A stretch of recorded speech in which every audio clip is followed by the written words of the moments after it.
So here we are in the South Stand, building work underway, and we're very close to the beginning of the season and it's looking fantastic. Oh, it's amazing. It really is inspirational, and my hope is that every rugby fan that comes to watch a game next year is as inspired that we have been in the last 12 months, because it truly is fantastic. And capacity of 16,500, which will increase to 27,000 when we complete the phase next year. So no, it is awesome. And the state-of-the-art facilities in the South Stand, what can supporters expect to see in this new stand? Big change. Seats with legroom, which is superb, and seats right from the back of the South Stand that just give you an awesome view of the close proximity of the pitch, but also the distance of the bridge. It's amazing. But the Heineken Lounge, which is a brand new 250-seater pitch-facing restaurant, with state-of-the-art finish to it, which is outstanding. A sports bar and grill for 450 people with a mezzanine that will be open 7 days a week, showing live sport. We're really excited about the Rugby World Cup, because we're going to be showing every game in there, and you can come and buy your ribs and burgers and beers and ales, and it'll be a great place. And this is just the next step in the chapter of the redevelopment. We've got the West Stand over here, nearly completely demolished now. And what's the next step in that process? Well, this has been the most complex of the build, because we've had all three phases ongoing. So phase 1, which is the South Stand, phase 2 is the restructure of the dolmen, and phase 3, which is the demolition, the rebuild of the West Stand. But the West Stand, all year everybody's going to see that rising out the ground, and I don't think people truly believe how big that stand's going to be. It's going to house 10,500 supporters, 18 corporate boxes, a lounge that spans the length of the pitch for over 900 people. It's going to be truly fantastic when that stand's completed.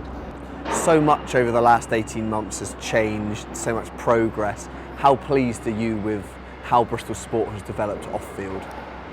I think from the owner, Steve Lansdowne, all the way through the board, we're delighted where we are a year on. I think in terms of rugby, it was a positive move from the MEM to Ashton Gate. We saw attendances increase by, on average, 2,500 per game, which was fantastic. We have a challenge this year that we want to take on, that we want to keep bringing and growing that those attendances.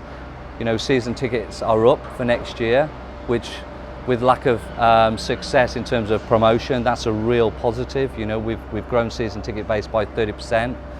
So there's a real appetite for rugby in Bristol. We know that. You talked about an appetite for rugby in the city. I think we saw that in the first leg of the playoff final. Full house, scarves. I mean, that must have been a fantastic way to end the season, and a real sign of the potential that there can be at Ashton Gate going forward. Yeah, no, completely. When I moved down here over 12 months ago now, I knew that this was a hotbed for rugby. And of course, I sat with everybody else disappointed that we didn't get promoted and the way that we missed out. I've gone through that same pain as well. But we're through that now. We're a Premiership rugby side, and a lot of conversations that Chris Boy and Andy Robinson, myself, Steve Gavett are having. We're a Premiership rugby side, and that's not only on the pitch and what we're aspiring to be, but that's off the pitch as well. And our vision and our goal doesn't change, and we'll be pushing forward to put this team into the Premiership and competing for top honours, which ultimately is the medium to long-term goal. We have a plan. We have a strategy. We're staying true to that plan and that strategy, and we're actually developing something really unique here in Bristol, where we are putting two teams together. We are looking at lessons that we can learn from each side, whether it's Andy Robinson from coaching or Steve Cottrell.